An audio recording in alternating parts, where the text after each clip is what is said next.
राजस्थान के रेगिस्तान में खड़ा ये दुर्ग केवल पत्थरों का ढांचा नहीं है, यह जूनागढ़ है जहाँ हर एक दीवार के साथ हर एक नई कथा जुड़ी हुई है और हर श्वास में एक इतिहास बसता है। नमस्कार दोस्तों, आज के व्लॉग में मैं आप सभी का स्वागत करता हूँ। मैं सिद्धांत दीक्षित। आज अपने इस व्लॉग में मैं आपको लेकर चलूंगा बीकानेर के गौरव यानी कि जूनागढ़ किले के अंदर, जहाँ वैभव है, संघर्ष और राजपूताना वीरता का जीवंत प्रमाण है। तो चलिए, सबसे पहले मैं आपको बताता हूँ जूनागढ़ किले का निर्माण कब हुआ। इसका जो निर्माण था वो 16वीं शताब्दी में राजा राय सिंह ने करवाया था। इसकी अनोखी बहुत सी इसकी अनोखी विशेषताएं हैं। एक अनोखी विशेषता यह है कि राजस्थान की ये उन दुर्गों में से एक है, उन किलों में से एक है जो कभी भी शत्रुओं के अधीन नहीं हुआ। सोचिए, रेगिस्तान के बीच में बिना पहाड़ी सहारे फिर भी इतना मजबूत किला। यह केवल स्थापित कौशल नहीं बल्कि राजपूत चिंतन और साहस का प्रतीक है। इस किले की जो सुरक्षा, जो प्रथम जो दीवार थी वो बहुत सुरक्षित होती थी। और जो द्वारों पे जो किले आपने देखा होगा, जब आप कभी गए होगे तो वह ना लोहे के नुकीले कांटे होते जो शत्रुओं को रोकने के लिए रोक लगाए जाते हैं ताकि वो लोग अपने हथियार अंदर ना ला सके। इन दीवारों की चौड़ाई जो है ना वो इतनी थी कि शत्रु का जो मनोबल है ना वो यहीं आकर टूट जाए। जो जो ही जैसे ही जो हम है ना प्रवेश करते हैं इस किले के अंदर, तो एक अलग संसार आरंभ हो जाता है। ये केवल निवास स्थान नहीं होता, ये कला, संस्कृति और शाही जीवन का एक दर्पण है। शीश महल की चमक इसमें दिखेगी आपको, लालगढ़ की झलक, दीवारों पर बारीकी नक्काशी है ना, हर तरह के नक्शे बारीकी से है। सब कुछ कहता है कि यहाँ वैभव और मर्यादा के साथ किया जाता था। जो जीवन था यहाँ पे वैभव और मर्यादा के साथ जिया जाता था। अब जूनागढ़ केवल देखो एक सुंदरता का प्रतीक नहीं है, यह शौर्य और बलिदान का भी साक्षी है। यहाँ सुरक्षित रखे गए अस्त्र शस्त्र कवच तलवारें और बंदूकें ये सिर्फ धरोहर नहीं कि उन वीरों की स्मृतियां हैं जिन्होंने अपने राज्य के लिए सब कुछ समर्पित कर दिया।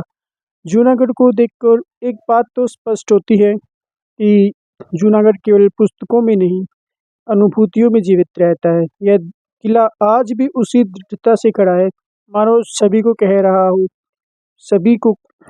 हूँ, अब मैंने सब देखा है और आज भी इस स्मृतियों की रखवाली कर रहा हूँ। आज भी मैं आप लोगों की ना रखवाली कर रहा हूँ। और जब देखो, फिर जब हमने वो जो किला था वो विजिट किया, उसके बाद एक वो म्यूजियम था उसके साइड में।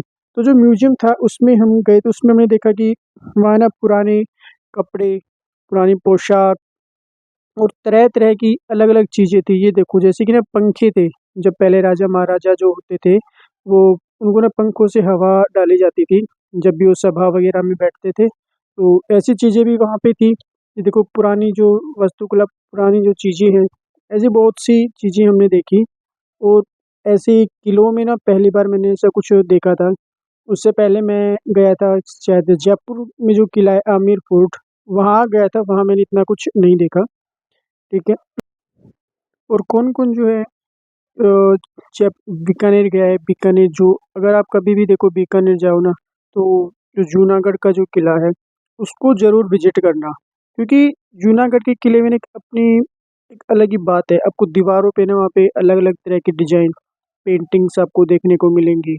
एक और जो वहाँ की दीवारें हैं, ठीक है, वो पेंटिंग्स मिलेंगी। अलग-अलग कपड़े भी देखो, मैं जिस म्यूज़ियम में भी मैं दिखा रहा हूँ, उस जब म्यूज़ियम में मैं गया ना तो उसपे म्यूज़ियम के अंदर क्या था कि चित्रकारी ही नहीं थी, केवल वहाँ पे हमने देखा कि बहुत सी चीज़ें जगह ऐसी थी, जहाँ पे ना पुराने कपड़े भी रखे हुए थे। देखो जैसे कि ये, और इन कपड़ों को जो है ना एक काँच के जो शीशे उनके अंदर रखा हुआ था। कि आपको साड़ियाँ भी थी, ठीक है, जैसे कि ओढ़नी जिसको बोलते हैं हम, जो राजस्थानी बंदेज वगैरह उससे की जो कलाकृतियाँ थी वो भी वहाँ पे म्यूज़ियम में लगाई हुई थी। और देखो, इतना प्यार देखने के लिए व्लॉग को आप सभी का बहुत धन्यवाद। और जितने आप व्लॉग्स देखोगे, ठीक है, जितना आप सपोर्ट करोगे, हमें उतना मोटिवेशन मिलेगा। ठीक है, तो चलिए आगे हम वीडियो की शुरुआत करते हैं। अब कौन-कौन जो है वो यहाँ पे गया हुआ है, किस-किस ने ये किला देखा हुआ है, तो कमेंट करके ज़रूर बताएँ। ठीक है? और आपको क्या वीडियो में क्या अच्छा लगा, कौन-सा पार्ट आपको वीडियो का अच्छा लगा, वो भी आप कमेंट करके ज़रूर बताएँ। और उम्मीद यही है कि आप लोग हमारी वीडियोज़ को पूरा देखेंगे।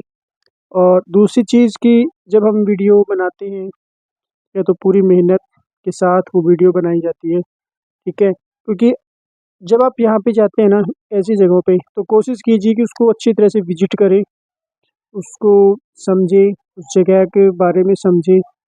एक दूसरी चीज़ जो सबसे ज़रूरी कि जब आप जाते हैं फ़ोटोग्राफ़ी, भाई फ़ोटोग्राफ़ी के लिए भी अच्छी जगह है वो, या फ़ोटोग्राफ़ी वग़ैरह जिसको भी करनी है, आप बेफ़िक्र होके आप फ़ोटोग्राफ़ी कर सकते हो। आपको हर तरीके, लगभग 2 घंटे से 3 घंटे का आपको समय चाहिए होता है, अगर आपको ये पूरा जो है वो विज़िट करना हो तो। और उसके अलावा तो मैं कुछ